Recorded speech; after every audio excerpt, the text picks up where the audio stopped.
السلام علیکم ورحمۃ اللہ وبرکاتہ۔ الحمدللہ وکفی والصلاة والسلام علی من لا نبی بعدہ،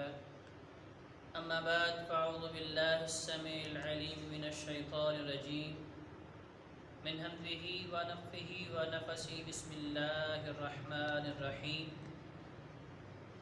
واقعہ کربلا کی حقیقت اور تاریخی پس منظر، اس موضوع پر ہمارا ایک لیکچر ہو چکا ہے جس میں وصال النبی صلی اللہ علیہ وآلہ وسلم سے لے کر شہادت حضرت علی حیدر کرار رضی اللہ تعالی عنہ تک گفتگو کرنے کی کوشش کی تھی۔ حضرت علی رضی اللہ تعالی عنہ 5 سال دور خلافت رہی اور ان 5 سالوں کے اندر 3 بڑی جنگیں، جنگ جمل، جنگ صفین اور جنگ نہروان کے نام سے ہوئیں، جن کے اندر کم و بیش 1 لاکھ مسلمانوں کا خون بہا اور یہودی منافقین، جن کا مقصد ہی یہ تھا کہ مسلمانوں کی صفوں میں انتشار پیدا کیا جا سکے، ان کے اتفاق اور اتحاد کو ملیامیٹ کیا جا سکے اور اسلام کی وہ عمارت جس کو نبی کریم صلی اللہ علیہ وآلہ وسلم نے کھڑا کیا تھا اسے منہدم اور گرانے کی سرتوڑ کوشش کی جا سکے۔ تو حضرت علی رضی اللہ تعالیٰ عنہ کی شہادت جس دن ہوئی اس دن 3 جلیل القدر صحابہ کرام رضوان اللہ علیہ مجمعین کے اوپر یہودیوں کی سازش کی وجہ سے حملہ ہوا، جس میں سے 2 صحابہ کرام رضوان اللہ علیہ مجمعین نے جام شہادت نوش کیا۔ حضرت عمر ابن العاص رضی اللہ تعالی عنہ کے اوپر بھی قاتلانہ حملہ ہوا، لیکن وہ اللہ رب العزت کے فضل و کرم سے محفوظ رہے اور جانبر ہو گئے۔ حضرت علی رضی اللہ تعالیٰ عنہ کی شہادت کے بعد حضرت حسن رضی اللہ تعالیٰ عنہ 6 ماہ تک مسلمانوں کے خلیفہ رہے اور حضرت امیر معاویہ رضی اللہ تعالیٰ عنہ دمشق سے ایک بہت بڑا لشکر لے کر مدینہ کے گرد آ کر بیٹھ جاتے ہیں۔ حضرت حسن رضی اللہ تعالی عنہ جو نواسہ رسول ہیں، جنتی نوجوانوں کے سردار ہیں اور نبی علیہ السلام کے فرمان کے مطابق دنیا کے اندر جنتی پھول ہیں، جن کی تربیت نبی کریم صلی اللہ علیہ وآلہ وسلم نے کی تھی، تو انہوں نے بھی اس چیز کو بھانپا کہ اگر اب دوبارہ حضرت امیر معاویہ رضی اللہ تعالیٰ عنہ کے مد مقابل لشکر کشی کی گئی تو پھر دوبارہ مسلمانوں کا بہت سا خون بہے گا، خون ریزی ہوگی، قتل و غارت ہوگی۔ لہذا انہوں نے حضرت امیر معاویہ رضی اللہ تعالیٰ عنہ سے مصالحت کرنے کے لیے کہا کہ آپ مجھے بتائیے کن شرائط پہ میں آپ کے ساتھ صلح کر سکتا ہوں۔ ادھر حضرت امیر معاویہ رضی اللہ تعالیٰ عنہ بھی نواسہ رسول کا اس حد تک احترام کرتے تھے کہ انہوں نے ایک سادہ کورا کاغذ بھیجا اور حضرت حسن رضی اللہ عنہ سے کہا کہ آپ اس کے اوپر جو بھی شرائط لکھ دیں گے مجھے آپ کی شرائط قبول ہوں گی۔ بہرکیف دونوں نے بڑے ہی فہم و تفہیم کے ساتھ اور اعلیٰ ضرب دکھاتے ہوئے مصالحت کی اور سارے صحابہ کرام بشمول حضرت حسن رضی اللہ تعالیٰ عنہ سب نے حضرت امیر معاویہ رضی اللہ تعالیٰ عنہ کو اپنا خلیفہ تسلیم کر لیا۔ اس سال کو تاریخ اسلام کے اندر عام الجماعہ کہا جاتا ہے، یعنی کہ حضرت امیر معاویہ رضی اللہ تعالیٰ عنہ نے جیسے ہی مسند خلافت سنبھالی تو انہوں نے حکمت، دانشوری اور نبی کریم صلی اللہ علیہ وآلہ وسلم کی تربیت کے وجہ سے دوبارہ مسلمانوں کا بکھرا ہوا شہزادہ جو ہے وہ سمیٹا اور اکٹھا کر دیا، اور مسلمانوں کی صفوں میں دوبارہ اتفاق و اتحاد اسی طرح پیدا ہو گیا جس طرح امیر المومنین حضرت عمر فاروق اور حضرت عثمان غنی رضی اللہ تعالیٰ عنہ کے عہد خلافت میں تھا۔ اس لیے اسے عام الجماع کہا جاتا ہے کہ جڑنے کا سال، جماعت کا سال، اکٹھ کا سال۔ 10 سال تک اسی طرح مسلمانوں کے اندر امن و امان، عدل و انصاف قائم رہا، اور اسلامی سلطنت اسی طرح دوبارہ پھیلنا شروع ہوئی جس طرح حضرت عمر اور حضرت عثمان غنی رضی اللہ تعالیٰ عنہما کے زمانے میں تھی۔ 10 سال گزرے تو حضرت مغیرہ بن شعبہ رضی اللہ تعالیٰ عنہ، جو وہ بھی بڑے ہی عقلمند، دانشور اور مدبر صحابی تھے، انہوں نے آ کے امیر معاویہ رضی اللہ تعالیٰ عنہ کو مشورہ دیا کہ امیر المومنین، بڑی مشکل سے، بڑی تغدو کرنے کے بعد مسلمانوں کو اکٹھا کیا گیا ہے اور اس کے بکھرے ہوئے شرادے کو یکجا کیا گیا ہے، اکٹھا کیا گیا ہے۔ کہیں ایسا نہ ہو کہ آپ کے دنیا سے رخصت ہونے کے بعد دوبارہ وہی جنگ و جدل اور مسلمانوں کے اندر خون جلدی شروع ہو۔ لہذا میرا مشورہ ہے،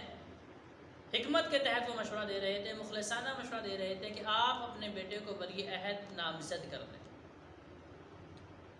10 سال تک حکومت کرنے کے بعد حضرت امیر معاویہ رضی اللہ عنہ نے بھی اس چیز کو محسوس کیا کہ پہلے ہی بہت سے کبار صحابہ کرام رضوان اللہ علیہم اجمعین شہید ہو چکے ہیں، اور اگر دوبارہ قتل و غارت ہوتی ہے تو پھر یہ امت صحابہ کرام سے محروم کر دی جائے گی۔ لہذا انہوں نے حضرت مغیرہ بن شعبہ رضی اللہ تعالی عنہ کے مشورے کو اچھا جانتے ہوئے اپنے تمام گورنروں کو خطوط لکھے کہ آپ اپنے لوگوں سے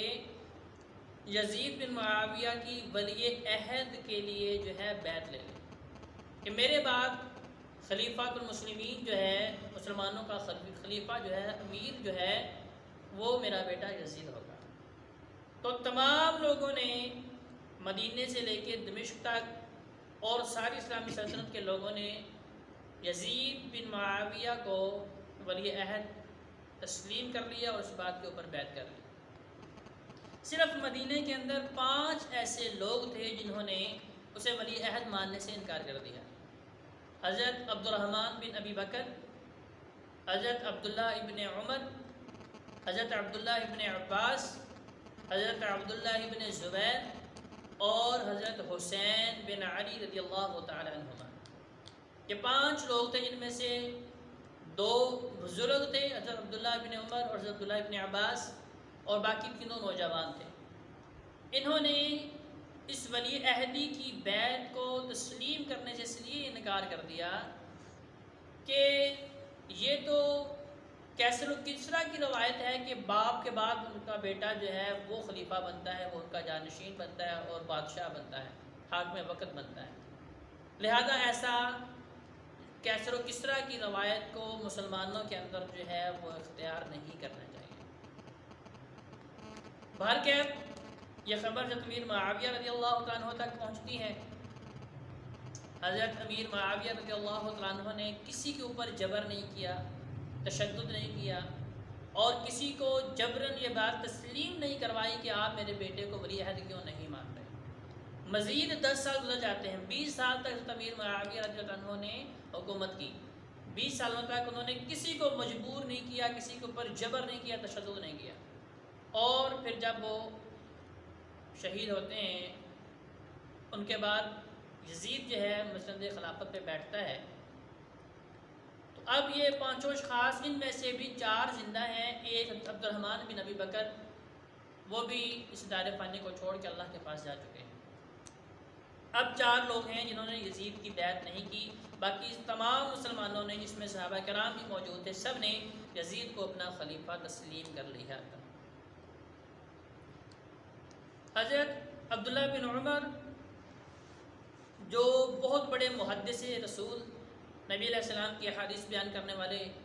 جنہیں لوگ سلسلۃ الذہب یعنی کہ سنہری چین جو ہے، سنہری سلسلہ حدیث کا جو ہے اس کی پہلی کڑی کہتے ہیں، اور حضرت عبداللہ ابن عباس رضی اللہ تعالی عنہما جنہیں نبی کریم صلی اللہ علیہ وآلہ وسلم نے امت کا فقیہ قرار دیا ہے اور سب سے بڑے مفسر قرآن، صحابہ میں سب سے بڑے مفسر قرآن تھے۔ یہ دونوں بزرگ صحابہ تھے، کبار صحابہ تھے، ان دونوں نے کہا اپنے ساتھیوں کو مخاطب کر کے کہ بھئی یقیناً یہ غلطی تو ہے کہ اپنے بیٹے کو جانشین بنایا جائے، لیکن اتنی بڑی غلطی نہیں کہ اب ان کے خلاف جو ہے عمل میں بغاوت بلند کریں۔ لہذا انہوں نے بھی، ان دو صحابہ نے، حضرت عبداللہ ابن عباس اور حضرت عبداللہ ابن عمر رضی اللہ تعالیٰ عنہ نے بھی بیعت کر لی۔ اب صرف دو لوگ باقی بچے، حضرت عبداللہ ابن زبیر رضی اللہ تعالیٰ عنہ اور حضرت حسین بن علی رضی اللہ تعالیٰ عنہ۔ ان دونوں نے حضرت ابوبکر صدیق رضی اللہ عنہ کا وہی قول دہرایا تو جو انہوں نے مدعیان نبوت اور تارکین زکوٰۃ کے خلاف اٹھایا تھا کہ بھئی یہ کیسے ممکن ہے کہ میں زندہ ہوں اور میرے سامنے اسلام کے خلاف جو ہے کوئی کام کیا جائے، جب تک میں زندہ ہوں میں اسلام کے خلاف بات کو گوارا نہیں کر سکتا۔ لہٰذا دونوں حضرات مدینہ کو چھوڑ کے تو مکہ چلے جاتے ہیں۔ ادھر عبداللہ ابن زبیر رضی اللہ تعالیٰ عنہ اور حضرت حسین بن علی رضی اللہ تعالیٰ عنہ دونوں اپنے خاندانوں کو لے کے مدینہ کو خیر آباد کرتے ہیں اور مکہ کو اپنا مسکن بنا لیتے ہیں۔ کوفہ جسے حضرت علی رضی اللہ تعالیٰ عنہ نے اپنی دور خلافت کے اندر دارالخلافہ بنایا تھا، وہاں سے 12,000 لوگوں نے حضرت حسین بن علی رضی اللہ عنہ کو خطوط لکھے کہ آپ ہمارے پاس آ جائیں، جس طرح ہم نے آپ کے والد کو اپنا خلیفہ تسلیم کیا تھا اسی طرح ہم آپ کو بھی اپنا خلیفہ تسلیم کرنے کے لیے تیار ہیں۔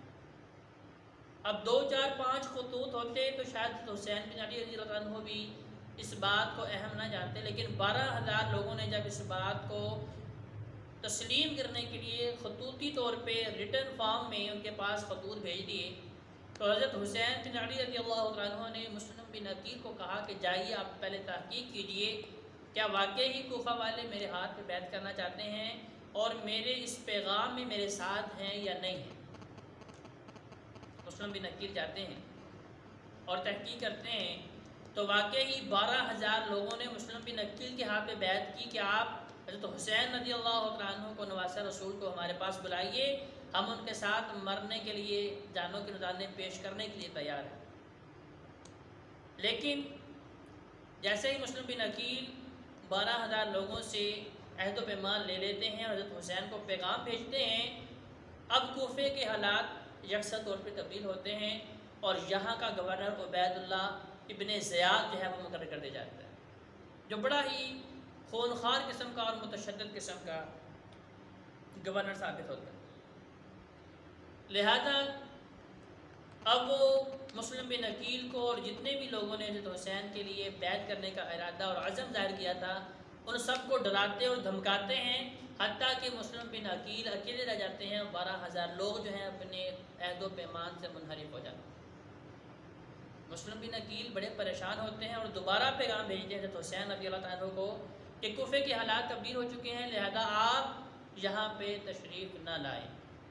لیکن جب حضرت حسین رضی اللہ عنہ کو پیغام پہنچا تب بہت دیر ہو چکی تھی۔ حضرت حسین رضی اللہ عنہ اپنے ساتھیوں کو اور اپنے اہل خانہ کو لے کر 72 لوگوں کے ساتھ جو ہے کوفہ آنے کے لیے رستے میں تھے، اور رستے میں پیغام پہنچتا ہے کہ مسلم بن عقیل کو شہید کر دیا گیا، اور عبید اللہ ابن زیاد حضرت حسین رضی اللہ عنہ کے لشکر کو بھی گھیرنے کے لیے اور اس کا محاصرہ کرنے کے لیے 1000 لوگوں کا لشکر بھیجتا ہے، جس کا گورنر جو ہے، جس کا امیر جو ہے وہ بنا کے بھیجتا ہے۔ تو حضرت حسین رضی اللہ عنہ نے بتاتے ہیں کہ دیکھیے میرے پاس 12,000 لوگوں کے خطوط موجود ہیں، میں خود نہیں آیا، ان کے بلانے پہ آیا ہوں، لہذا اگر یہ میری بات نہیں مانتے، میرے ہاتھ بیعت نہیں کرنا چاہتے تو میں یہاں سے واپس چلا جاتا ہوں۔ اور اس کی حضرت حسین رضی اللہ عنہ کی یہ تقریر سن کے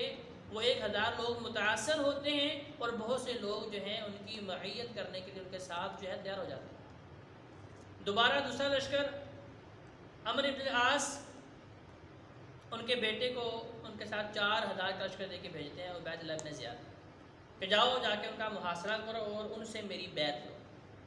جب وہ بھی جا کے حضرت حسین رضی اللہ عنہ سے مکالمہ کرتے ہیں، بات چیت ہوتی ہے، تو چونکہ وہ بھی بڑے عظیم صحابی تھے، انہیں بھی پتہ تھا کہ حضرت حسین رضی اللہ عنہ کا مقام و مرتبہ کیا ہے، تو وہ بھی ان کے خلاف تلوار نہیں اٹھاتے۔ بالآخر عبید اللہ ابن زیاد پھر بہت ہی خونخوار گورنر بلاتا ہے شمر، اور اسے کہتا ہے کہ اب اس معاملے کو جو ہے بالکل ختم ہونا چاہیے۔ اس کو طول نہیں پکڑنا چاہیے۔ اور بالآخر وہ شمر جو ہے بہت بڑی فوج لے کے حضرت حسین رضی اللہ تعالیٰ عنہ کے 72 لوگوں کے افراد اس قافلے کے اوپر حملہ آور ہوتا ہے، اور بالآخر پھر سب لوگوں کو جو ہے بڑی بے دردی کے ساتھ اور بڑے ظلم کے ساتھ جو ہے ان سب کو شہید کر دیا جاتا ہے۔ تو واقعہ کربلا جس کی پیشن گوئی نبی کریم صلی اللہ علیہ وآلہ وسلم نے پہلے ہی کر دی تھی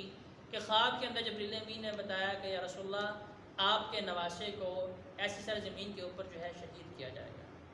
تو یہ تھی کربلا کی حقیقت کہ کس طرح کوفیوں نے، انہوں نے پہلے بھی حضرت علی رضی اللہ تعالیٰ عنہ کو شہید کیا تھا، اب نواسہ رسول حضرت حسین ابن علی رضی اللہ عنہ کو بھی بڑی بے دردی کے ساتھ اور بڑے جبر و تشدد کے ساتھ ان کو بھی اور تمام خواتین کو بھی اور ان کے اہل خانہ کو اور ان کے بچوں کو جو ہے شہید کر دیا۔ لیکن عزیز خواتین و حضرات، اس واقعہ کربلا میں سے جو ہمارے لیے سبق ہے کہ نواسہ رسول نے بھی حق کی خاطر اپنی جان دے دی۔ انہوں نے کرسی کے لیے یا خلافت کے لیے قطعاً یہ ان کا سفر نہیں تھا، بلکہ ان کا کہنے کا مقصد صرف اور صرف یہ تھا، ان کے نکلنے کا اور جانوں کے نذرانے پیش کرنے کا مقصد صرف اور صرف یہ تھا کہ جس طرح صحابہ کرام باہمی مشاورت کے ساتھ